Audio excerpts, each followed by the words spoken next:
هوښیار او کم عقله. یو بچا سخت ناروغ و. د دنیا طبيبان ستړي کړل خو روغ نشو. اخر یو حکیم پیدا شو. بچا ته ویل بچا صاحب د یو هوښیار او د یو کم عقل لغوخي یخني پخکه. څو شپې سر په سر بخوره خو بشي. بچا لزان سره فکر وکړ چې تر ټولو هوښیار زما وزیر دی. نو عسکرو ته امر وکړ چې وزیر بندي کړي. په کم عقلو پسې چې وګرځید شپانه یې وریاد شول. فکر وکړ چې شپانه به ډیر کم عقل وي. یو شپونی هم بندي کړ. شپانه له عسکرو پوښتنه وکړه چې زه یې ولې بندي کړی یم. عسکرو ورته کیسه تیره کړه. شپانه وویل باچا ته ووایه چې وزیر خو هیڅ هوښیار نه دی. زه داسې کس پیژنم چې تر وزیر هوښیار دی.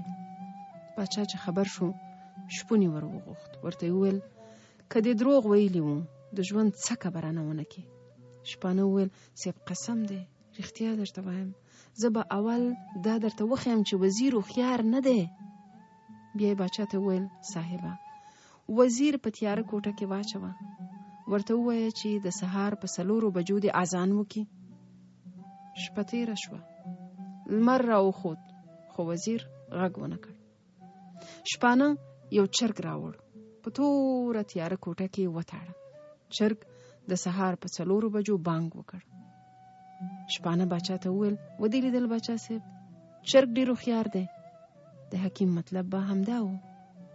باچا وویل وزیر خو دې له مرګه بچ کړ.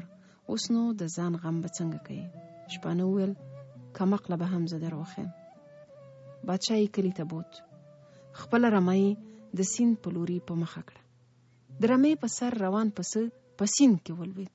ورپسې ټوله رمه پر هماغه لاره ولاړه او ټولې میږي ټول پسونه په سیند کې ډوب شول. شپانه وویل صاحبه وګوره ورته اصلي کم عقله خو پسونه دي.